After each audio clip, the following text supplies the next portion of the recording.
group.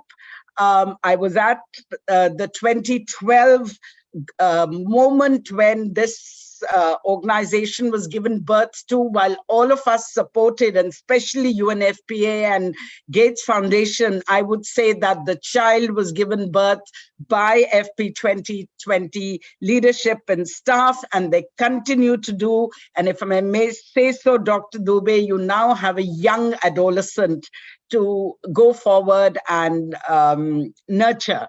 So I'd like to welcome everyone to the webinar, Emerging Global Population Dynamics, Investing in 1.2 Billion Young People, co-hosted by us. Unfortunately, even though we have invited the BMGF team, global team, who's very supportive, the timing did not work out, but their good wishes and blessings and hopefully funding too in the future continues to be with us. Population Foundation, today when the world is home to the largest generation of young people in history, we stand at crossroads. It is no exaggeration to state that the future of the world, therefore, the theme of today's webinar is a clarion call that summons us to recognize the pivotal role young people will play for the world to achieve its development goals. In some countries, adolescents make up as much as the quarter of the population, and the number of adolescents is expected to rise through 2050, particularly in low-income countries. These numbers are architects of our collective future. And they do not, they are not just mere numbers, and they will shape our collective future. Today, different countries are at a different stage of demographic transition. In the developed corners of our world, lower fertility, lower fertility and mortality rates of have led to an aging population. And the demographic transition is, there are two trajectories. We have lower fertility and mortality rates have led to an aging population. Meanwhile, in developing countries like India, the birth rates are still in the process of slowing down, and we are witnessing a burgeoning youth population with limitless aspirations and potential. You know, I always say today that the aspirations of young people have changed. They are shaped by the exposure they have to the media across the world and, of course, their cell phones. About 90% of the world's youth live in developing countries. And as per the census of 2011, India is home to a young population of 365 million aged between 10 and 24 years. In other words, every fifth person is an Indian adolescent between the age 10 and 19, and every third is a young person between 10 and 24. With the largest young population in the world, India has the potential, I believe, to become the skill capital of the world.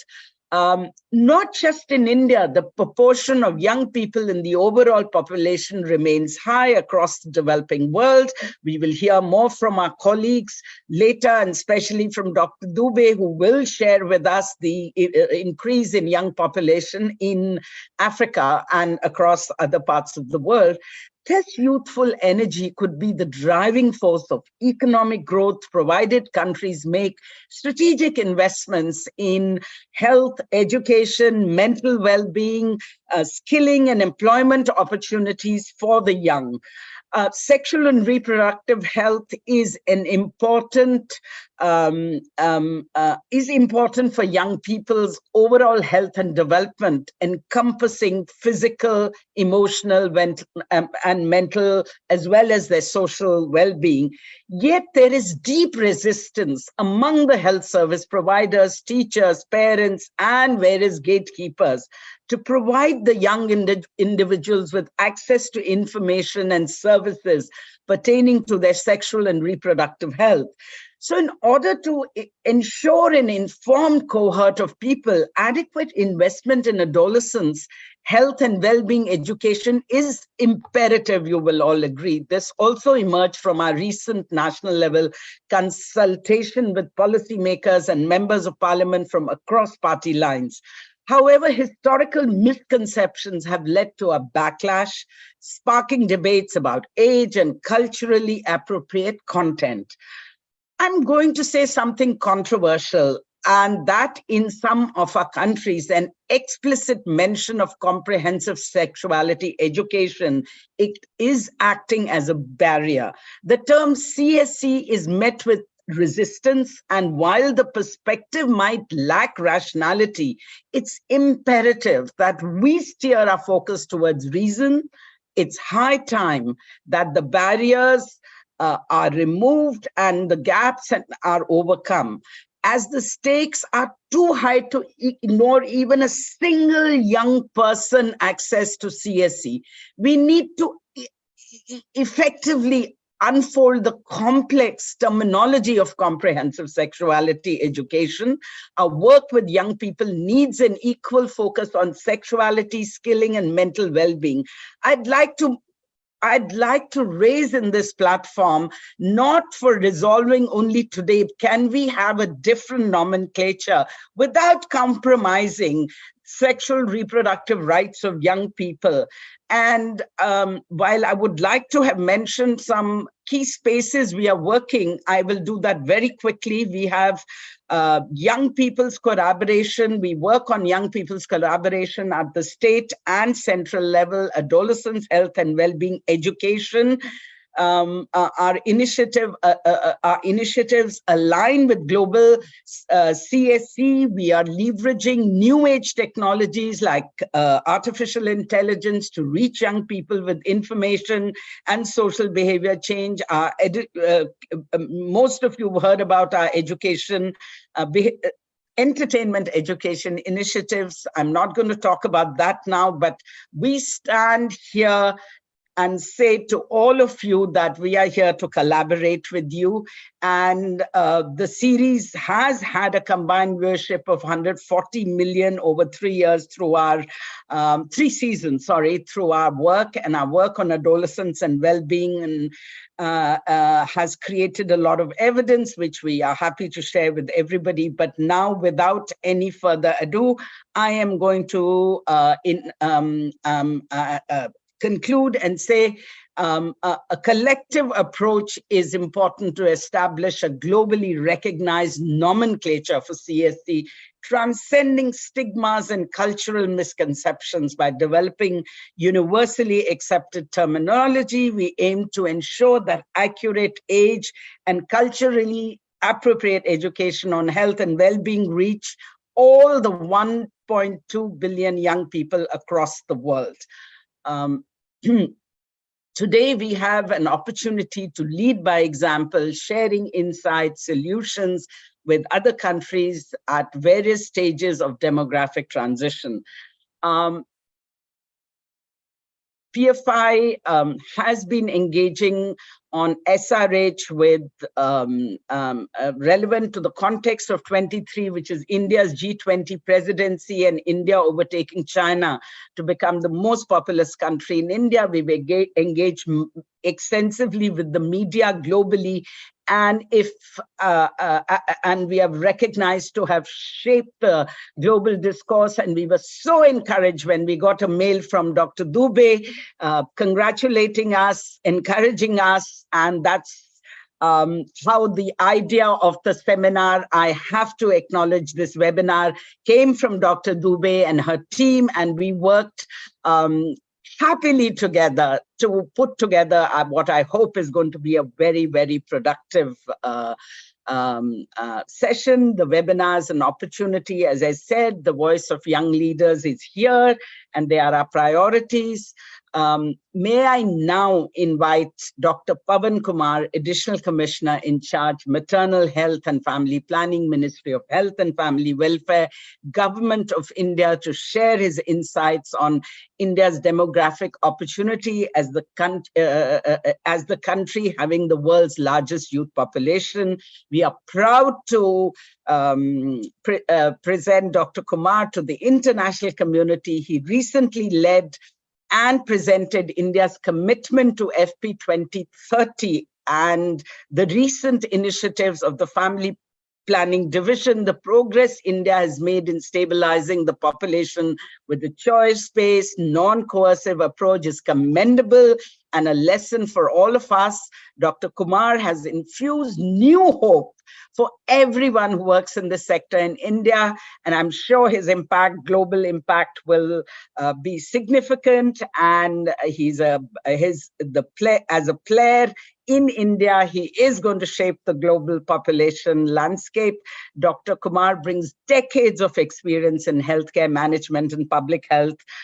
Has contributed significantly to public health and the evaluation programs and schemes. He's co-authored and presented 75 research papers in national and international journals and conferences, along with contributing chapters to books on public health and public healthcare management. He also holds the position of associate editor in the Journal of Advanced Research in Medicine and Services, the treasurer for the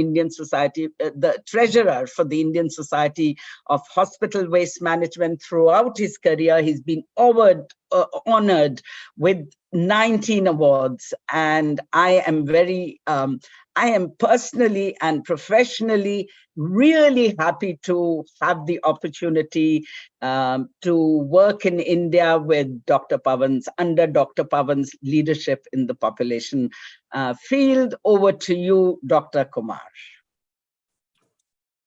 Thank you, Madam Poonam Mutreja. At the outset, I congratulate Madam Poonam Mutreja to organize this global webinar and connecting with the international community, where we can be speaking about where the India stands. And at the same time, my greetings from Government of India to all the participants and the panelists, my co-panelists, the moderator. Good morning, good evening, and good namaskar from India. As Madam has told, India is the house that have a largest adolescent and young population in the world, almost 27% in age group of 10 to 24 years. It's a huge, almost between the age of 10 to 19 years, 1/5 of the Indian population is there, and between the age of 10 to 24 years, 1/3 of the population is in India only. If we see, I'll be just discussing our few statistics about the Indian scenario as per NFHS 5. If we see, the country has already achieved the replacement level of TFR, almost less than 2.1. However, the country is now facing major demographic shifts, witnessing a demographic transition. India's young population between the age of 15 to 24 year age has increased from 233 million in 2011 to 247 million in 2023. And is projected to decline further to 229 million in 2036. So what I mean to say is that Indian population will start declining. The young age population will start declining from 2036 onwards. So this demographic dividend will start declining. Now we are the youngest nation in the world. And if we see the ICPD, International Conference on Population and Development, 1994, which has drew attention to the services special needs of adolescents regarding sexual and reproductive health. Statistics reveal that India's adolescent fertility rate, which was 51 per 1,000 women, according to NFHS 4, has declined to 43 per 1,000 women, as per NFHS 5 data. However, it still remains a priority area that requires addressal, especially India will continue to have one of the youngest population in the world till 2030 to 2036. These rates are very considerably between urban areas, the rural areas, between the hilly areas, the northeast part of the country, and like Meghalaya, like Assam, they have a higher fertility rate among the adolescent, the people which are having a teenage pregnancy. Talking about the teenage marriages, 23.3% of girls in India were married before their 18th birthday, as per NFHS 5 data. Although NFHS 5 data figures show a significant increase in modern contraceptive usage, which is primarily driven by the spacing methods, the modern contraceptive use among married adolescent and youth is abysmally low. If we see the age-wise bracket, 15 to 19 years, it's 18.8%, 20 to 24 years, it is 30.8%. While the unmet need for modern contraceptive is high, between the age of 15 to 19 years, it is 27, or roughly 27%. Between the age of 20 to 24 years, it is 27%. And the demand satisfied by modern contraceptive is only 61%, meaning there is a huge need of sexual reproductive health. The adolescent people, they need to be tapped regarding the contraceptive measures. The condition is grim, specifically in states witnessing the youth bulge, like our states where the youth bulge is very fatty, like northeastern state, eastern state, few northern and western states. So let us try to understand what are the factors which are having less target of these adolescent people not approaching for the family planning or the contraceptive measures. This is their demand. The social norms, cultural attitudes, institutional and structural barriers act as a major deterrent in availing the reproductive and sexual health services for this age group. So sexuality is central to all phases of personal life, and this includes young people, and young people's sexual rights are more complex than those of adults. So what are the misconceptions? Let us try to understand what are the misconceptions. There is a common misconception that certain groups, such as those who are married or above a certain age, only need the sexual reproductive health services. However, if we see the NFHS global data, which is globally accepted NFHS data, for unmarried adolescents, which are between the age of 15 to 19 years, the mean age at first sex is 16 years.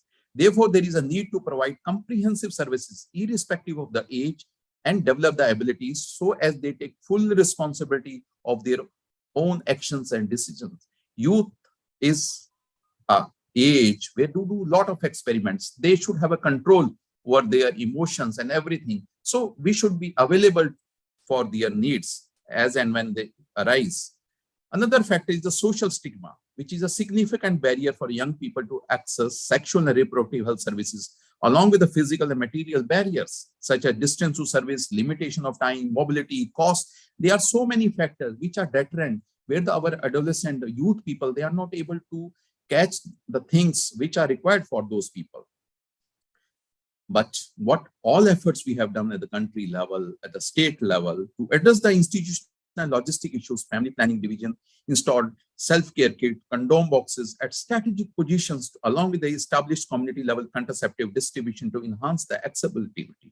To address geographical and age-related disparity, the Indian government initiated the Mission Parivar Vikas intervention, which is very well accepted, having a very much impact on the TFR.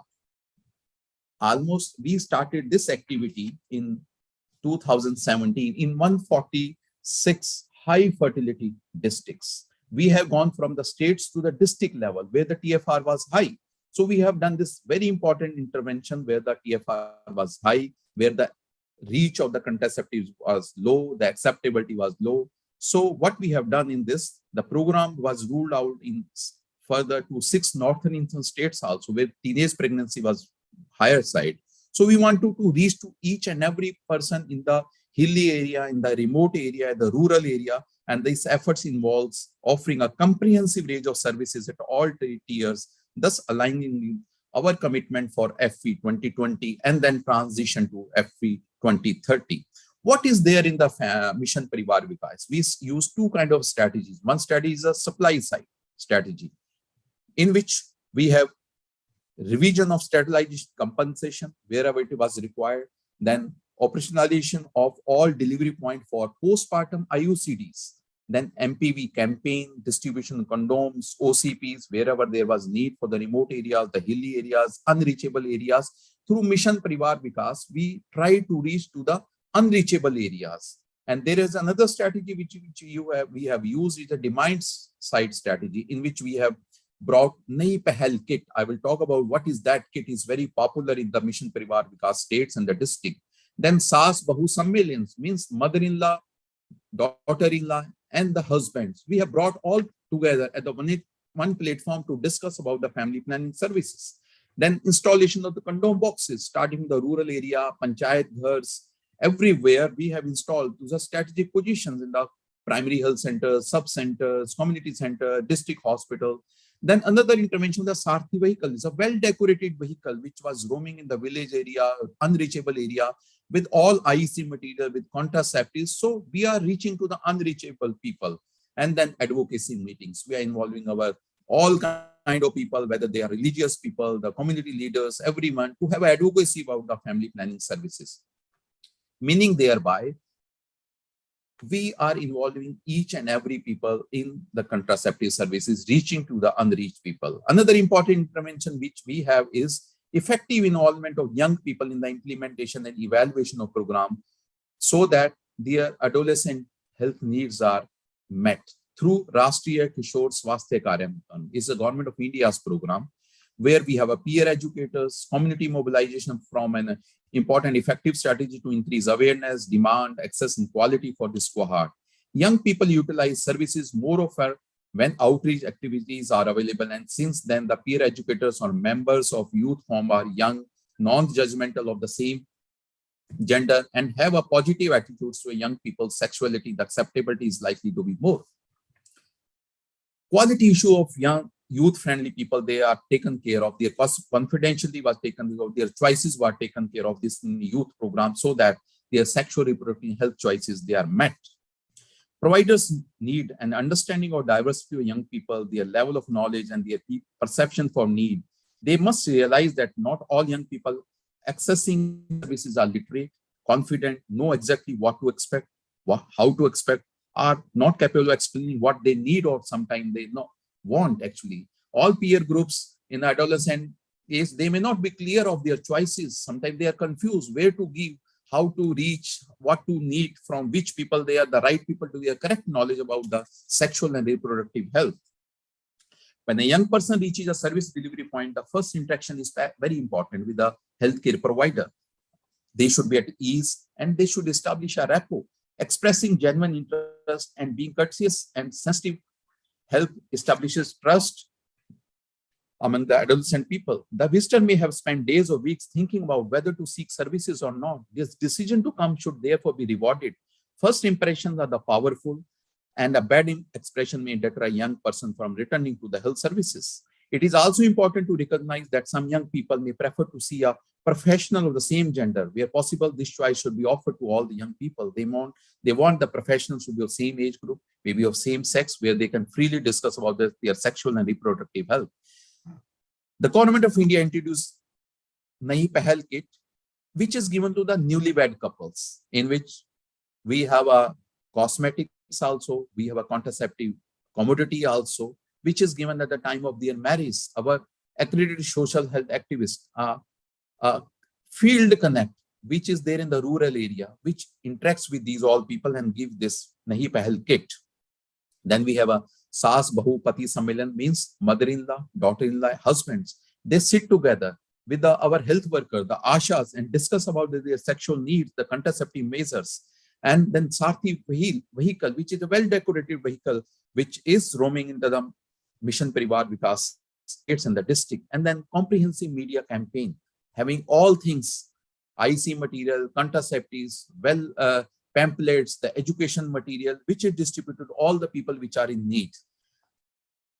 Lastly, the use of digital technology and mobile platform, they are very important in the young people in our adolescent age group, has the potential for advancing health equity. However, we are cognizant of the fact that there are pockets with high unmet need for family planning, have limited access to technology. Therefore, digital health and non-digital intervention, with both, they should come together to meeting the sexual reproductive health demands of a young people. Being a young nation, youth-friendly family planning services are required, which may improve youth reproductive health outcomes. Young people require comprehensive, client-centered counseling services and value confidentiality, supportive provider interaction, and removal of logistic barriers which they face. This can be best addressed through digital health technology, self-care initiatives, like we have a self-care kit, we have a self-condoms boxes which are installed at the strategic positions, and digital-based information tools. It's a era of IT, information technology, artificial intelligence, web. All these measures should be taken into consideration while meeting the health needs of sexual and reproductive health needs of the adolescent people. Digital health should be an integral part of health priorities. It has a greater potential to reach the users, and more can be invested in technologies such as virtual care and artificial intelligence, thus helping to create a continuum of care resulting in positive health outcomes. When young people have access to health and education, they become a powerful force for economic development and positive change. And as per FE 2030 commitment, we are committed to resilient health policies with integration of self-care delivery, better health outcomes for all, and contributing to the development of SDG 3 goals and achieving the SDG 3 goals, which aims to ensure healthy lives, promote well-being, and at all ages. And we have another important intervention which we have just briefly discussed, is the Rashtriya Kishore Swastikarikam, which was started in 2014, which mainly addresses the adolescent needs. It has what is the scope of services under this? We have a sexual reproductive health component, nutrition, mental well-being, substance abuse. The target population is 10 to 19 years, which is adolescent age, which we are talking and discussing about this, whether they are male, female, in school, out school, urban, rural, married or unmarried. This program, this intervention addresses the needs of all people, and special focus on adolescent and vulnerable and marginalized population in this age group. Under this, we have three kinds of strategies. One is a facility-based strategy where almost more than 8,000 adolescent friendly health clinics are there, and they are existing in the medical college, sub-district hospital, district hospital, PHCs, primary health centers, and the services are through the information, education, having a behavior change communication. We have a availability of commodities like the contraceptives, the sanitary pad, emergency contraceptive pills, pregnancy test kits, iron folic acid, and other commodity which are the need of the adolescent population. Then services like sexual reproductive tract infections, the STIs, all these things they are taken of. Even ANC checkup, antenatal checkup for adolescent, counseling for nutrition, puberty concern, premarital counseling, sexual problems, all these things they are taken care of in adolescent friendly health clinics. The second strategy under this is the school-based approach, where we have a peer group educators, where we have designated teachers, male and female teachers, which are addressing the needs of adolescent sexually reproductive health people, which are they are in need. And health and wellness ambassadors we have brought into this our strategy. Then third is a community-based approach, where adolescent health days are being celebrated, which are quarterly at the village level or the remote areas at the primary center level, so that their basic needs they are taken care of. Then we have another two important activities: the celebration of World Population Day in July. The activities start 15 days before the Population Day, and there is a mass mobilization. There is a demand creation about the sexual reproductive health, regarding the commodities, regarding the family planning services. And the latest 15 days, we provide the services at their doorstep, at the clinics, at the primary health center. Then twice in a year, we have a vasectomy fortnights also, where we mobilize the male people also, male adult people also for the vasectomy. And so by doing all these things, and by transition from FE 2020 to FE 2030, lot many strategies they are happening at all levels, in all districts, at the peripheral level.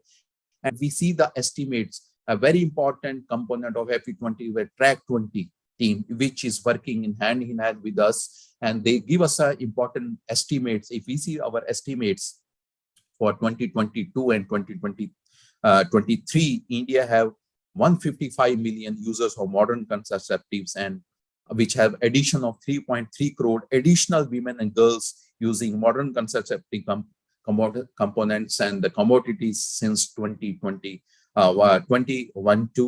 And India have successful in aversion of 59 million unintended pregnancy, 5.9 crores unintended pregnancies we were able to avert, we were able to prevent because of the modern contraceptive usage in the country. Almost 2 million, almost 20 lakh unsafe abortions were prevented because of use of modern contraceptive usage, and almost 20,000 maternal deaths could be prevented because of use of modern contraceptive usage in the country. So by summarizing my discussion, so we are very much in commitment and we are very much in positive direction towards meeting the commitments of FP 2030. With these words, I stop here and I hand over mic to Madam Poonam Mudreja. Thank you, Dr. Kumar, for such an insightful presentation, capturing everything India is doing. And I'm sure it's music to our colleagues, ears of our colleagues in FP 2030 to hear about your commitment to FP 2030 and Mission Parivar Vikas, which addresses unmet needs in high fertility states. Demonstrates your and India's commitment to meet the unmet need of the most marginalized, which is the goal of FP 2020 and now FP 2030. I would now like to introduce to you Dr. Dubey, Executive Director, or should I say the Dynamic Executive Director of FP 2030, to highlight her, share her vision with us, highlight her vision for FP 2030 and the world. And Dr. Dubey has decades of experience in healthcare and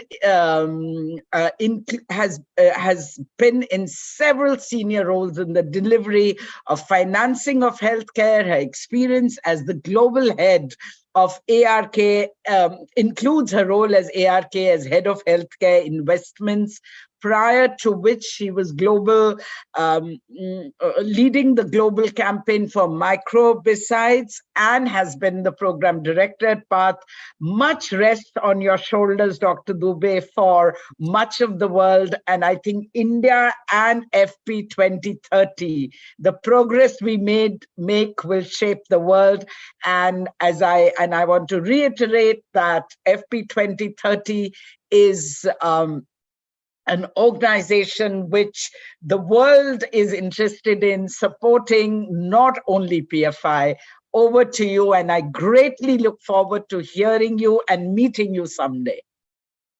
Fantastic. It's also good to meet you, albeit virtually, Dr. Poonam. And thank you so much, Dr. Kumar, also for your eloquent presentation, clarifying where India is at. I am really impressed by the level of growth and the progress that you are making as a country. Thank you so much, Dr. Poonam, to the work that you are all doing. And greetings, ladies and gentlemen. I hope everybody is well. You know, when we're talking about young people, I think for me, I speak with a profound sense of purpose, but also responsibility, because it's a topic that is important. When we're saying, how are we going to invest in 1.2 billion young people? According to UNFPA, it's also like 1.8 billion. But we know that this is a large number of opportunities that are ahead of us. Why do we talk about investing? We talk about investing because young people are not tethered, and because they are not tethered, they are a hope for a better world. They are more able to create, they can innovate, they've got better capacity to make change happen in the world. Now, at FP 2030, we believe that young people are key actors, they are key leaders, and they are partners to a better world. So I am honored, Poonam, to be part of this webinar that is organized by the Population Foundation of India and FP 2030. And for me, bringing together minds and hearts dedicated to shaping the destiny of our world is important, especially when we're talking about investing in the well-being and potential of youth. Just acknowledging some of the partners who work closely with FP 2030, UNFPA, the Gates Foundation. Unfortunately, they couldn't be here, but we are just grateful for your dedication and for your partnership towards this cause. We should get numbers out of the way, but Dr. Kumar actually mentioned where the numbers that we spoke about.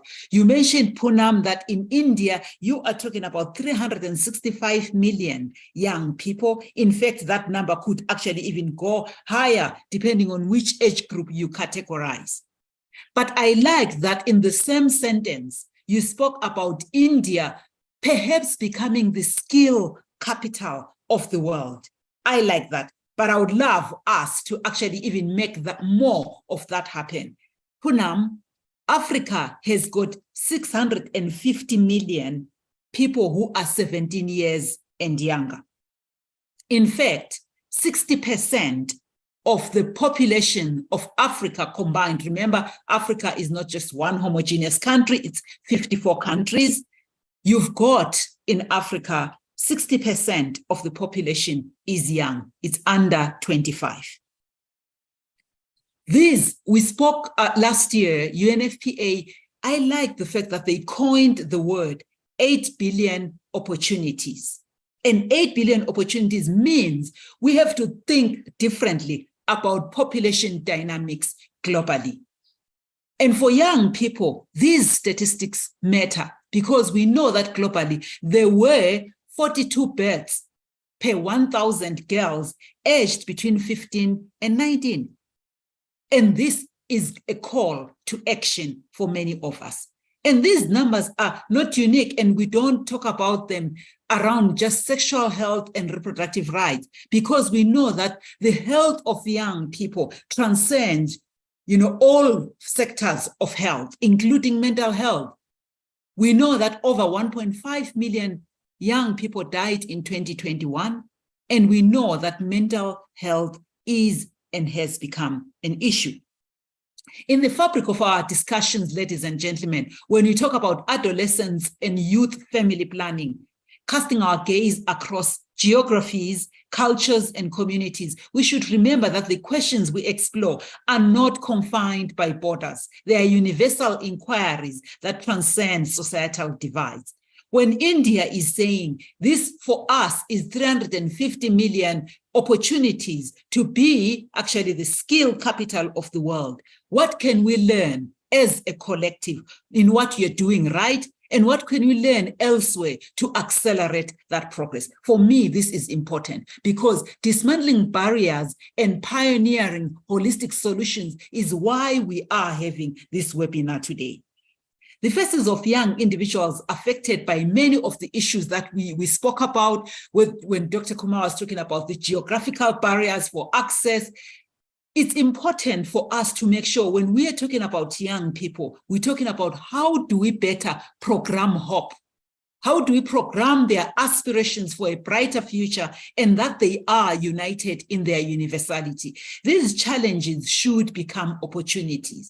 For example, we should still be enraged when we are talking about early marriages.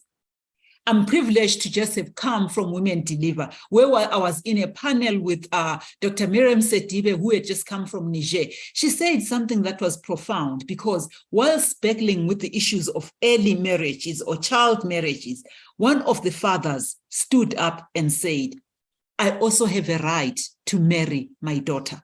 We know, ladies and gentlemen, that the issues that are facing young people actually are important for us, not because they are an end on their own, but because they transcend societal norms, religious issues, and they are actually causing hurdles to progress, especially towards sustainable development goals.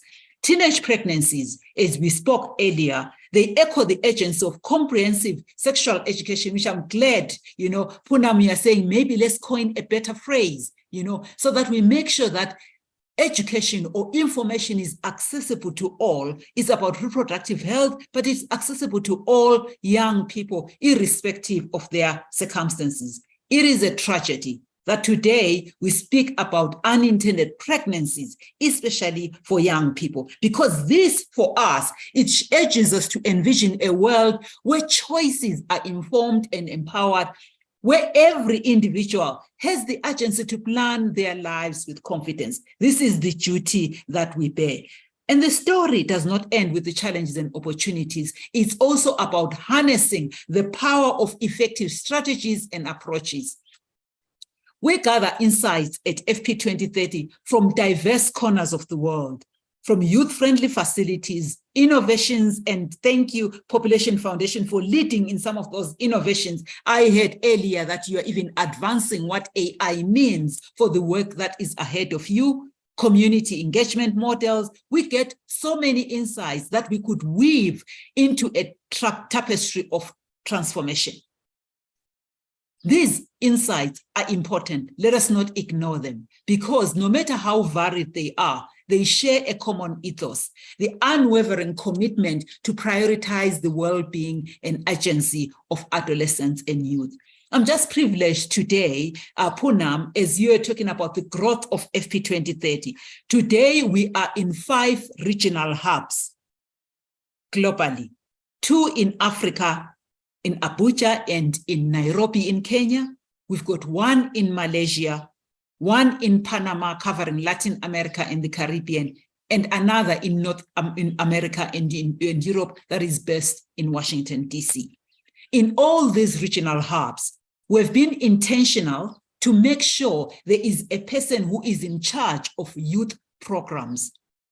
Over and above that, we have institutionalized a center of excellence that is based in Abuja that will collectively and globally advance how youth can lead better in matters related to sexual health and reproductive rights.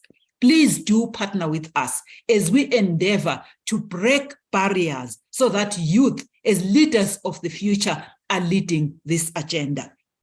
Confronting the challenges that we spoke about necessitate a paradigm shift. We have shifted as FP 2030 in our structure, in our approach, and recently in the strategy that we have just refreshed. Prevailing social norms, ladies and gentlemen, policy complexities, and provider biases demand resolute recalibration. A time has come to reject a singular view of adolescents and their challenges. I often worry when we all try to solve complex issues with simple issues, simple solutions. These are complex challenges which demand that strategies embrace diversity and intersectionality, accounting for, when you're programming for youth, marital status, economic constraints, physical challenges, and other intricate facets of their identities. We advocate for prioritizing method choice over provider biases. And you mentioned this, Dr. Kumar. Shifting away from the narrow condoms and pills only approach, we need to empower young individuals to select contraceptive methods aligned with their unique preferences. We just came from Pakistan, where we learned that some young people are turned away. They are told, go and finish your family, and then you can come back later. Knowledge serves as the bedrock for empowerment. And a young person, when they come back, they have had many unintended pregnancies.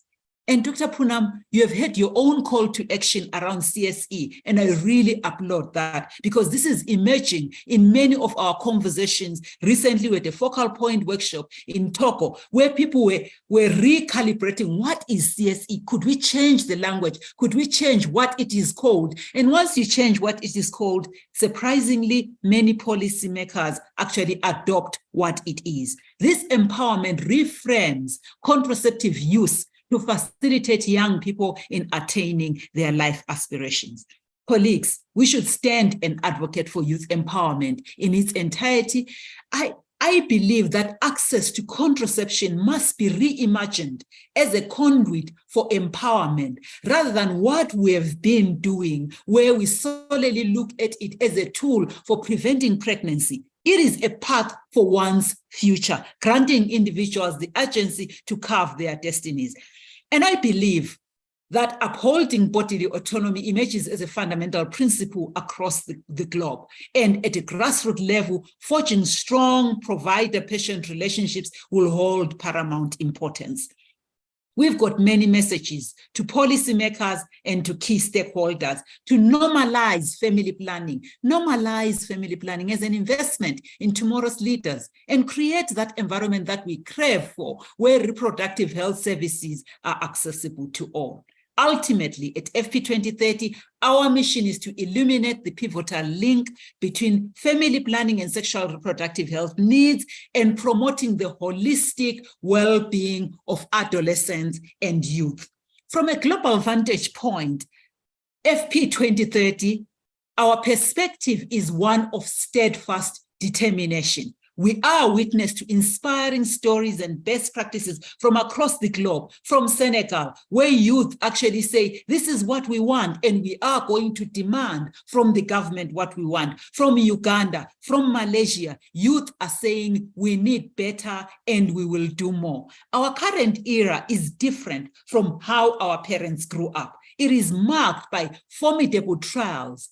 Now youth are facing not only inflationary pressures across the globe, they are reeling from the after effects of COVID. They are facing climate change, disasters, and conflict. And where I see it, ladies and gentlemen, right now in Africa, we just had a coup in Niger. There is a state of emergency in Ethiopia, and Sudan recently faced even these similar challenges. It never ends. And we need to partner with them as they navigate these struggles. Count us in, ladies and gentlemen, because we have rededicated ourselves to prioritizing the needs of young people. I will end my remarks with a call to action. I believe this is an opportunity to act. For some of you who are representatives from ministries of education across the globe, young people need accurate information on SRHR. If it's not provided in formal avenues, they will find it elsewhere. Liberalize the availability of this information so that you've got informed youths. Ministries of health, we know that you bear the bulk of the burden around service provision. Enable policies that will increase access to SRH services, budgeting for youth and capturing data that is disaggregated for young people so that action will speak louder than words. For many of us here who are doctors and who are providers, let us avoid provider biases. Let us address them. Let's address misinformation and myths that actually prevail in the medical and nursing fraternity. Ministers of youth, many countries have got ministers of youth. Just address entrenched social norms about what youth want and what youth need, because at the core of what they need is about bodily autonomy and sexual health and reproductive rights enacted. All those who are working in NGOs, shall we commit to work ourselves out of a job, trusting youth to lead and not just as beneficiaries of services? If there are representatives from donors and PFR, you've got the support from Tata Foundation. Two things we ask: fund programs that increase access to services for young people, knowing that they are not homogeneous, even in India. Unrestricted funding for youth programs to ensure that youth start to lead programs. This is our commitment to you from FP 2030. We will trust youth. We will ensure they are on a clear path to be leaders for this agenda. We will intentionally advocate for and program services that will lead to increased access of SRH services globally. And we will embrace their heterogeneity. Count us in, ladies and gentlemen. As we create a better world, we are stronger together. I'll hand over to you, Poonam, and let us have a discussion further. Thank you so much. Thank you. Thank you for your inspiring, persuasive, and visionary talk and sharing with us. I think your words are going to stay as quotes and inspiration with me. A tapestry. Let's weave a tapestry for a transformed world, and we trust the young people, and they have to lead us. in fact, that is one of the transformative work we can all do together. And I'm very proud to tell you that PFI, that was a coalition of NGOs across the country, 160 NGOs, we've just handed it over to a young organization where people leave after they are 30. Absolutely agree with you. We have to trust people and believe in them and act collectively. Count us in, young people, count us in, the government of India, governments outside, and FP 2030, we are behind you. You lead, and we are behind you with all our resources. And each message of yours, both I saw Dr. Kumar and I and you who are on the screen, we heard you with great seriousness and purpose. It's time to act, and we will. We absolutely will. Now, I want to go back to the fellow panelists and to the young organizers who have led this workshop, this webinar from both FP 2030 and PFI. How are we doing on time? Can we have a discussion? I think in the interest, if you agree, Dr. Dubey and Dr. Kumar, in the interest of hearing our young people, which is our next panel, should we do away with the question Q&A and discussion? Dr. Dubey, Dr. Kumar? Yes, please. And if there are questions, please post them here on the chat. We can directly respond. Yes, each of us commit to respond to you. Dr. Kumar? Yes, please. Yes, please. We can listen to the youth people ambassadors also, and we can one-to-one answer on the chat box. Okay, thank you so much, so much. Over to you. I want to now hand over to Sylvia Wong, Regional Adolescent and Youth Advisor, UNFPA APRO, to speak about some successful strategies to address challenges among adolescents, youth, focusing on quality, healthcare, gender, etc. Sylvia is a seasoned leader with expertise in managing youth initiatives, advocating for sexual reproductive health, comprehensive sexuality education. Sylvia, I hope you'll also guide us, the older people, as we go forward on the nomenclature. We count on you and your panel to advise us on the different calls Dr. Kumar, Dr. Dubey, and I have made. You are formerly UNFPA Innovation Lead. You've managed the Global UNFPA Innovation Fund and served as a technical specialist on adolescents and youth. And we are very proud to have you with us. Over to you. Wonderful. Thank you very much, Dr. Poonam. And it's quite a hard act to follow such distinguished leaders and experts, but then I'm really pleased to be here on behalf of UNFPA Asia Pacific Regional Office. And I know I'm sandwiched between wonderful speakers and, most importantly, our youth panelists who will really speak from their heart about what needs to be done as well. So I just want to wish everybody a happy International Youth Day. And just to echo again that there's quite a lot of work that needs to be done. There has been progress, as colleagues have noted. We've seen declines in adolescent pregnancy rates. We have seen declines in child marriage, uptake in some contraceptive services, but it's still not enough. We still have a long way to go to make sexual and reproductive health and rights a reality for all the 1.8 billion young people around the world. And we know what works, we know what needs to be done and what not to be done, yet we need to go beyond the rhetoric and transform our knowledge and principles into concrete action. So please let me have the next slide. Thank you. So my first point is really based on what we know works and about the evidence-informed strategies. My first key point is this: we must recognize the diversity among adolescents and approach service delivery models and programs accordingly. It's important to recognize that the program, young people, adolescents, they're not quite children. They're going through a dynamic stage, but they're not small adults either. They need particular specialized programming that fits this dynamic transition in their life and all the dynamic life milestones that are in the second decade of life.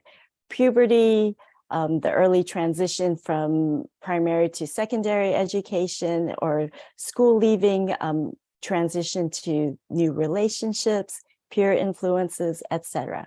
We must program for the whole person, regardless of their context, situations, etc. And that means also reaching out to those who have been traditionally left behind, including migrants, marginalized groups, those who are differently disabled, very young adolescents. We need to take all their needs into account. Next slide, please. And then my next point is, secondly, we know what adolescents want and need to guide the evidence-informed strategies to support their access to sexual and reproductive health services, including contraception. So we need to ask them also, where do they go? We can't assume that one size fits all. We need to go where they are, in health clinics, in drug shops, in pharmacies, in digital spaces. Wherever they go, we must make them feel welcomed.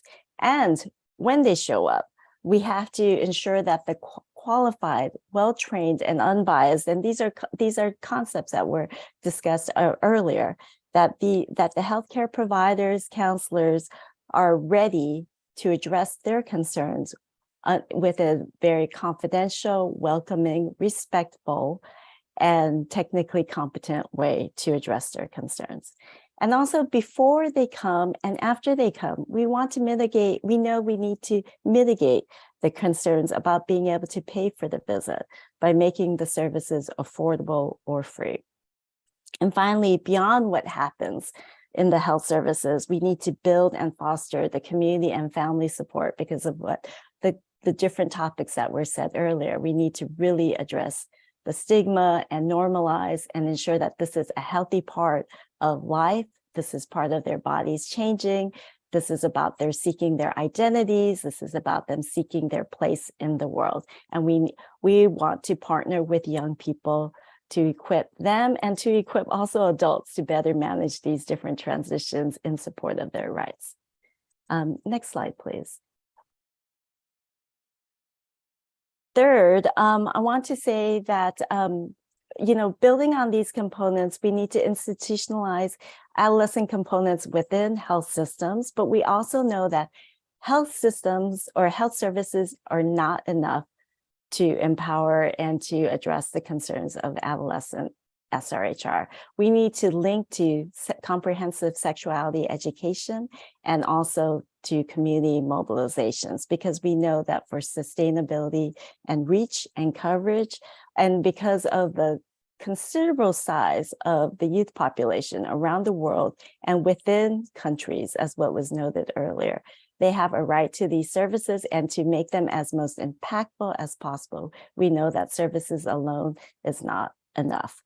And I want to say, highlight a few examples that were noted earlier, because we were talking about what it takes, what are some good evidence-informed strategies. And one thing I would love to highlight are 3 key examples that we know from around the world. One is actually in India. I would just want to echo again what was shared earlier about India's RKSK program. It's a large-scale government program designed specifically for adolescents' wide-ranging health needs. It has huge reach, government commitment, and it puts sexual and reproductive health within a wider health and well-being framework, which is very important, so that it's seen as the part of the holistic young person. And what we see is that in terms of the services, there are almost 8,000 adolescent-friendly health clinics that are across the country with trained providers and counselors ready to meet their needs when they come. In terms of education, there are linkages to education. It's so beyond the clinic walls, we know that there's a large peer brigade that's ready, that's trained, and available to share information about all health aspects, including sexual and reproductive health, and to help make referrals so that they can serve as a young bridge between health services and the young person in school and out of school. And finally, we should say something about the community activities. Dr. Kumar had referenced earlier about the importance of community mobilization, normalizing adolescent health and rights, and seeing that it's these activities that help parents better understand and accept what young people are going through, and it's to support adolescents in making the most informed decisions. So that's about India. One thing I want to highlight now, thinking about Africa, as what Dr. Dubé was referring to earlier, another sizable youth population, and just to highlight an example, in Zambia, where there's this ongoing adolescent girls program, specifically looking at empowerment, but also to reduce adolescent pregnancy among school-going girls. And this program had combined health services, also linking with comprehensive sexuality education, or the content of what's important within CSE, and with the community mobilization part. And we've seen through a rigorous evidence, a rigorous evaluation, they were able to demonstrate a reduction of adolescent pregnancy early and unintended pregnancy among girls in the intervention arm. So that's an important example of showing linkages with health services, with CSE, and community mobilization. And then one final example from another part of the world I'd like to highlight is in Kazakhstan. And this is a fairly new model that has come to the fore, but it takes these three components of health systems, linking with comprehensive sexuality education content led by young people, and also community mobilization, but it takes it further by working on a comprehensive legal framework to secure healthcare for adolescents wherever they are, and also to address the legal framework of ensuring or lowering the age of consent to services, making it more acceptable or to reduce the stigma for young people who are sexually active to come and seek services and get the services they need.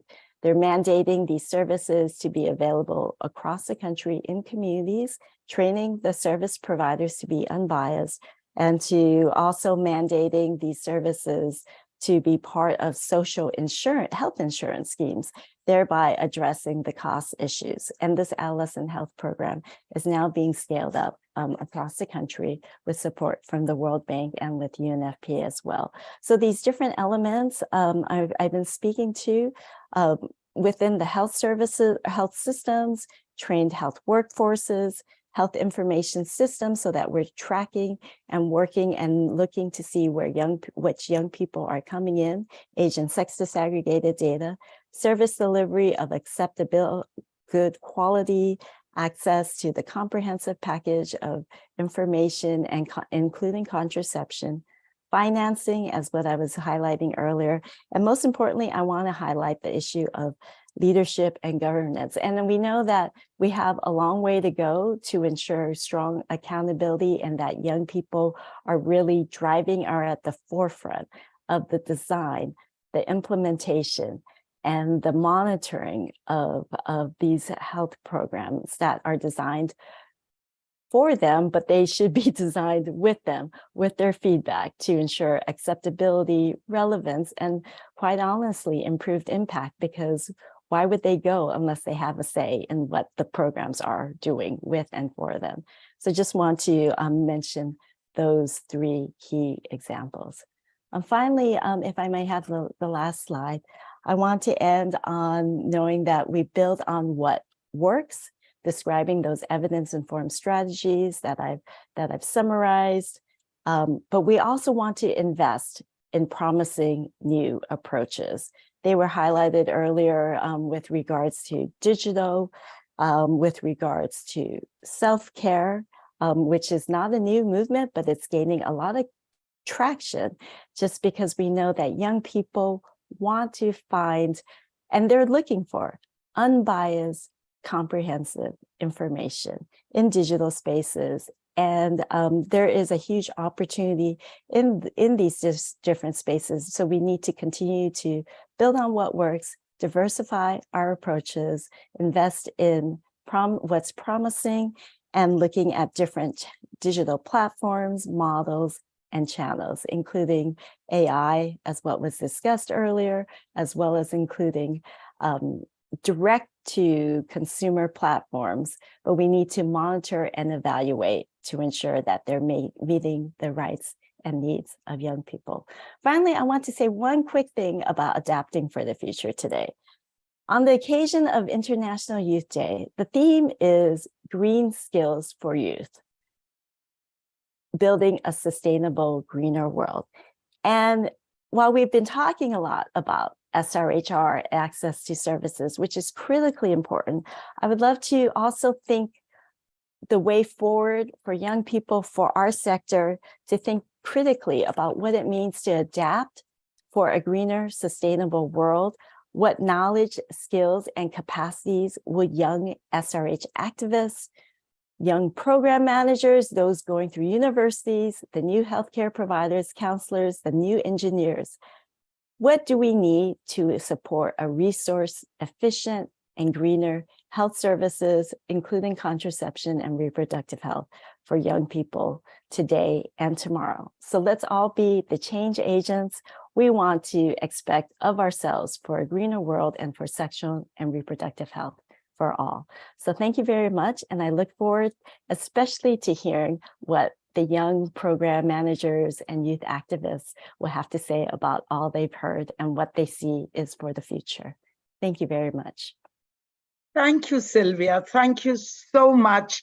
You will be a hard act for us to follow, and your call for action, as I hear it, is green skills everywhere, not just for the youth, for the world, but you are telling us your call to action is keep what works, but change the rest of it. Change is what I heard.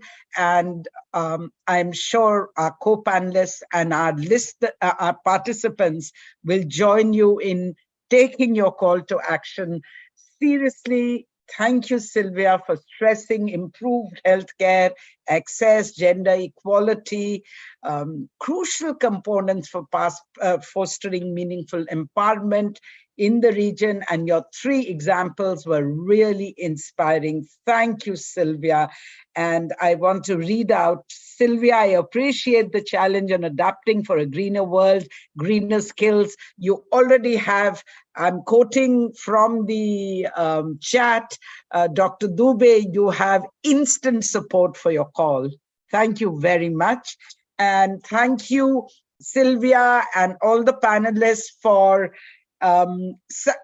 giving up the time so that we can, we are running late, so we can give more, we can give the respect, the adequate time, and so on to our young panelists and the voice of youth who we are seeing as our future leaders. Over to you, Sangamitra. Thank you, Poonam. Now let's turn our focus to the next session titled Youth in Focus, Amplifying Young People's Perspectives in Family Planning and Sexual Reproductive Health Programming. May I now invite the moderator for this panel, Ms. Sadia Rahman, Manager Youth Engagement for FP 2030 Asia Pacific Region. A passionate advocate for youth rights, she has garnered the esteemed 120 under 40 accolade from the Bill and Melinda Gates Institute for her significant strides in global family planning. A recipient of the Right Here, Right Now grant, she spearheaded a dynamic youth-led platform advocating for sexual and reproductive health and rights through policy initiatives. Over to you, Sadia. Thank you, Sangamitra, and thanks to other panelists for this powerful panel. Now that I invite our youth panelists in our next panel, which is Youth in Focus, bringing young people's perspectives in FPSRH programming. And I would like to invite our first panelist, who is Dr. Preeti Shakya. She is a medical doctor from Nepal, and she has been advocating for minority populations, women, bringing the underserved community closer to health equity and disrupting health systems via advocacy, technology, and innovation. Welcome, Preeti. Then we have Ms. Jonah Claire Turald, who is a young feminist activist from Philippines. And she brings experience on comprehensive sexuality education, girl-led participatory research and organizing, and sexual and reproductive health and rights, with a particular focus on meaningful youth participation and adolescent health. Last but not the least, we have with us Ms. Mariama Abugado, who is a 24-year-old girl from Niger. She's a youth ambassador for reproductive health and family planning, a fifth-year medical student at the Health Science Faculty of University of Abu Momoni in Niamey. Passionate of sustainable development, she is dynamically involved in many youth-led organizations where she advocates for young people's inclusion at all levels and for girls and women and rights. Welcome, Mariam. So I'll go directly to Dr. Preeti. So as you are the founder of Namakri Nepal as well, if you can tell us, how do you ensure that young people's perspectives are integrated into the design and implementation of FPSRH programs? And also, what strategies have been effective in engaging youth in decision-making processes? Over to you, Preeti. Thank you, Sadia. Hi, everyone. What a wonderful panel to be a part of and to listen to invigorating talks from Dr. Poonam, Dr. Dubey, and Dr. Kumar and Ms. Wong. Talking about Nepal, more than half of Nepal's population comprises of youth, just as, you know, more than half of the global population is comprised of youth. Historically, youths have been left out from designing various interventions and programs that are focused to get the desired outcomes that benefit them. And young people are just seen as beneficiaries or mere recipients of these outcomes. And on the contrary, I believe that young people with their lived experience have a very valuable contribution to add to designing these interventions that affect their health outcomes, as they have a better understanding of their needs, their challenges, and their communities. So I think it believes with leadership and shared decision-making power.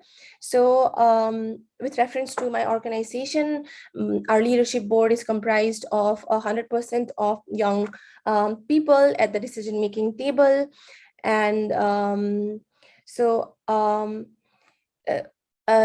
next step that we take, the interventions in my organization is very research driven.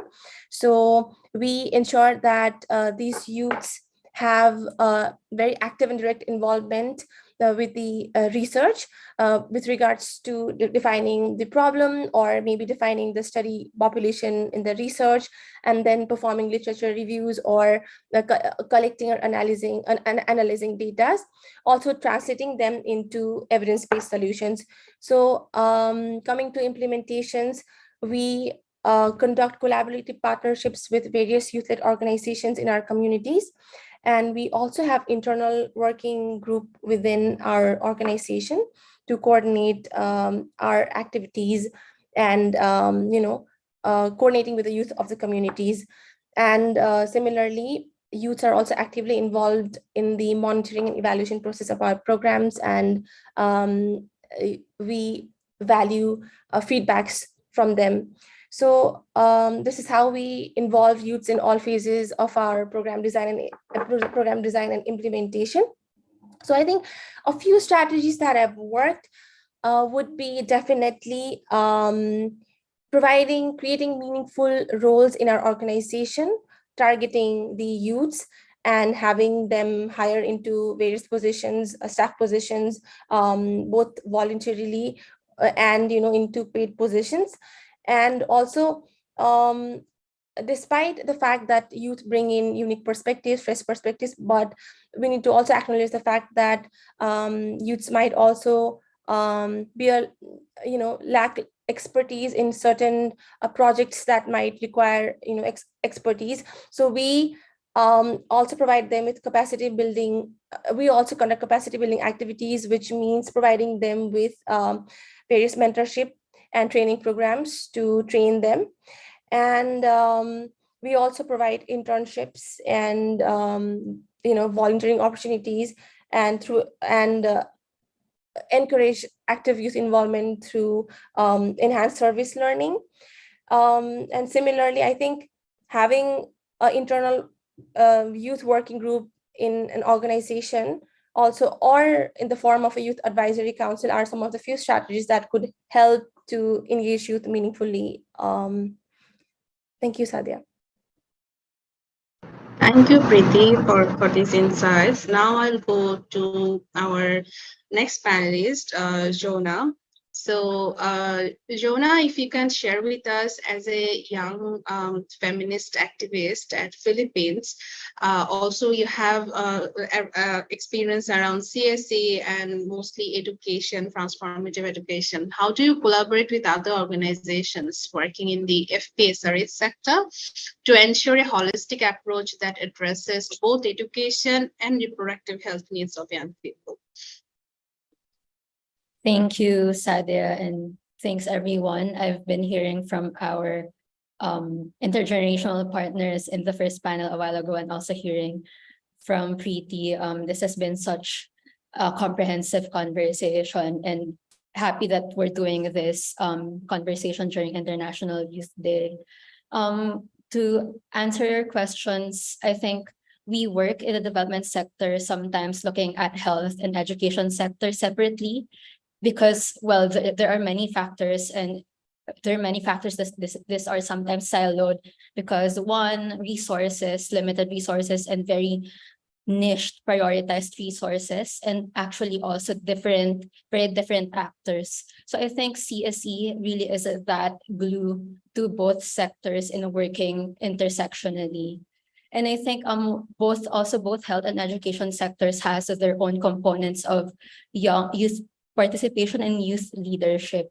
And I think that's where it comes that FPSRH programs should really definitely include effective CSE. We've heard a while ago how we wanted to a bit recalibrate how we look at CSE, but at the same time, not compromising the very essence of where the CSE should be, and that's at the core is sexuality. So this is really the goal of young people, to build more inclusive and effective CSE programs. And I think one of the things that I think we have to kind of reframe in a way that we look at both the uptake of family planning and reproductive health is how we use sexuality education as a demand generation tool, not only to increase the uptake of contraceptives, as I mentioned a while ago, because this is not single issue, but also to really improve health services, and in that aspect is sexual and reproductive health services. Actually, in the Philippines, there's an ongoing convergence of comprehensive sexuality education and adolescent reproductive health, which is kind of enforcing this integrated way of doing referral networks.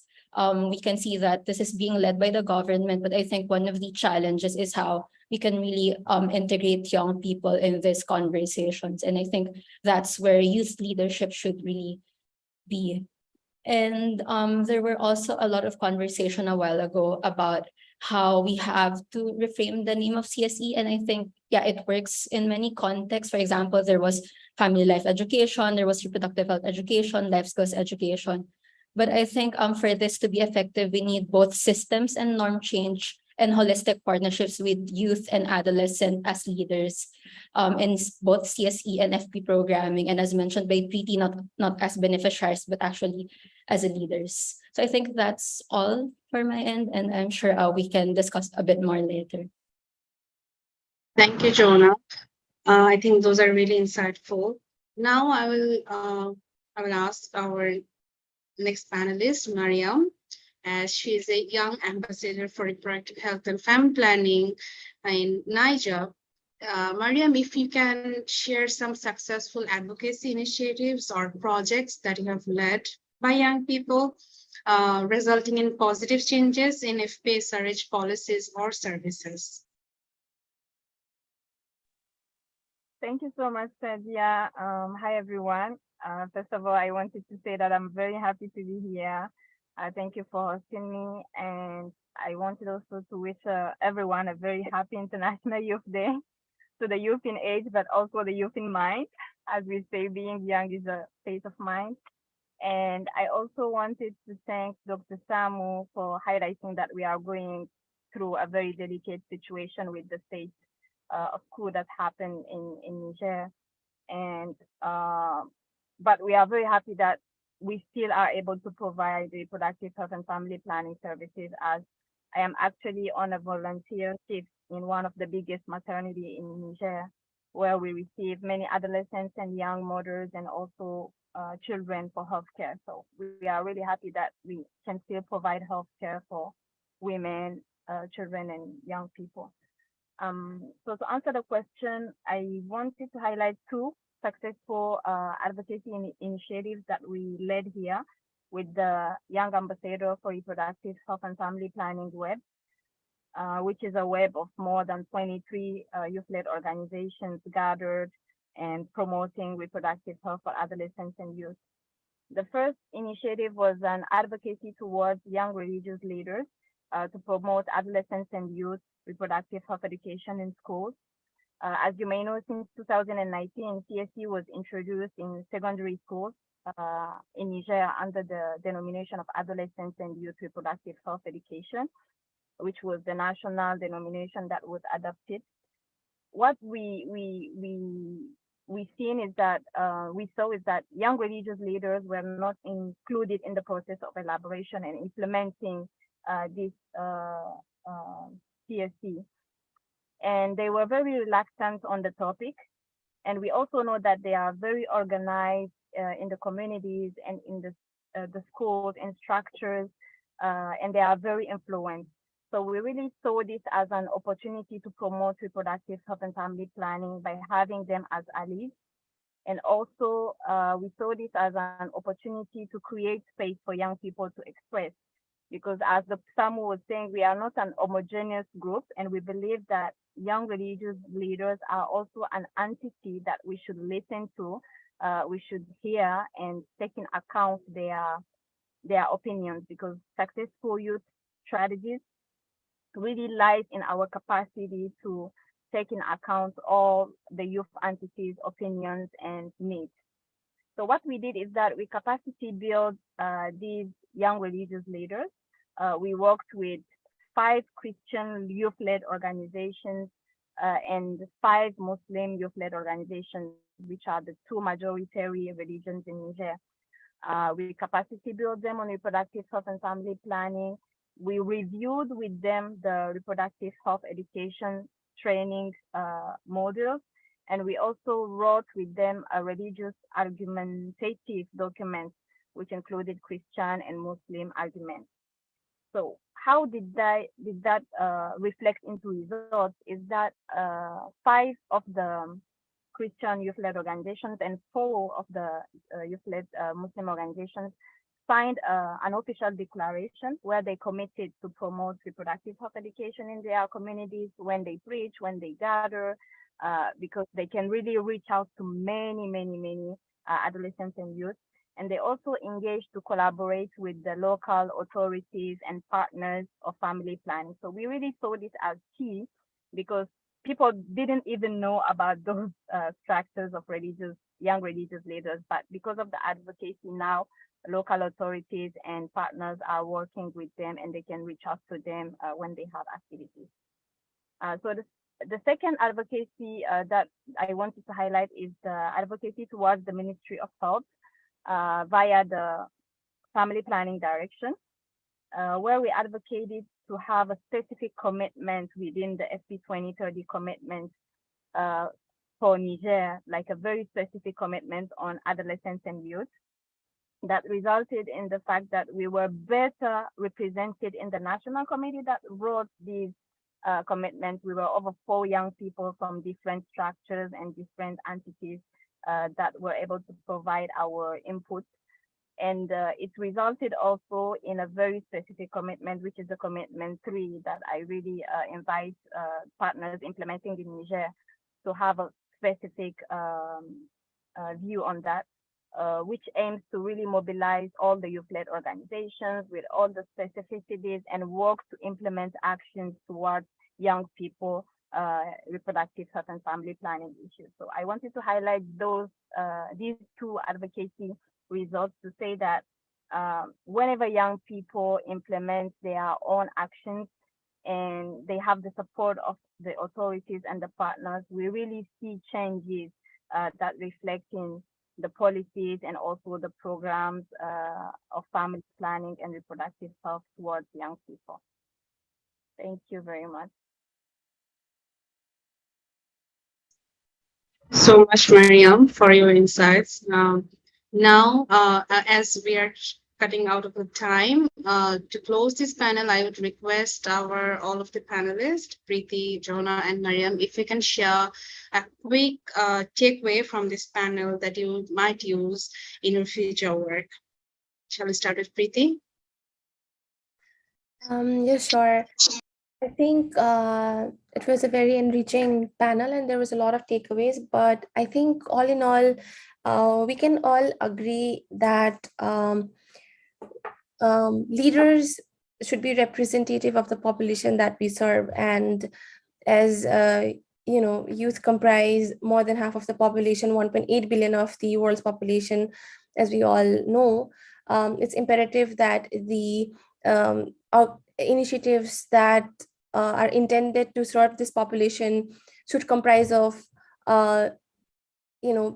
youths at the decision-making table. And when the engagement is intentional, meaningful, and sustained in these initiatives and programs, we can expect desired outcomes from these initiatives. I think that would be my takeaway. Thank you, Sadia. Jonah? Thank you, Sadia.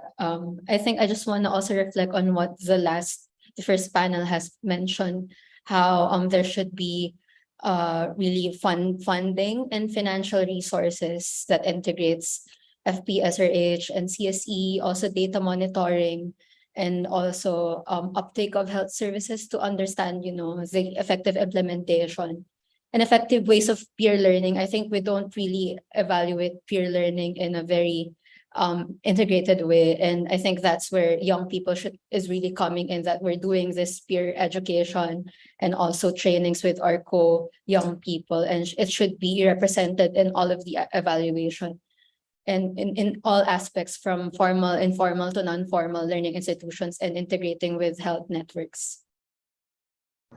Thank you, Mariam. Thank you, Sadia. I think I'm taking away something that all of the panelists have highlighted, especially Sylvia, saying that we really need to empower young people, like making sure that we really drive the power to young people. And this can only be achieved by really seeing them as equal partners, not only beneficiaries, really equal partners with whom we should work to really implement reproductive health, family planning programs and strategies, especially when it concerns them. So this is what I'm taking away, and I believe all of us have the power to do that in our community. Thank you so much, Mariam. Thank you all the panelists for your valuable inputs. Now I'll give it to Sangamitra to wrap up. Thank you, Sadia, Preeti, Mariama, Jonah, for your valuable insights and perspectives and innovative solutions for integrating the voices of young people. In the interest of time, we will not be doing the Q&A session. Please do share your questions in chat and we will be happy to respond via email. I'd like to thank all our panelists and viewers for their valuable time. This is only the beginning of many such conversations that we plan on having in partnership with FP 2030 and under the guidance of Dr. Kumar. I'd once again like to thank Dr. Dubey for coming up with the idea of this global webinar on this very, very important occasion. As we conclude, I request all panelists to either scan the QR code displayed on the screen. I'd request the team to do the needful, or visit the provided link to share 5 words that emphasize prioritizing and realizing the full potential of young people. These words should capture key insights from today's panels and recommendations to carry forward.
As we can see, the words empower, knowledge, empowerment, commitment, potential, leadership, youth leadership, equity, equality, mutual understanding, courage, access, they've all come out so prominently in this small exercise. And it was something that came out so prominently in the remarks by our various panelists.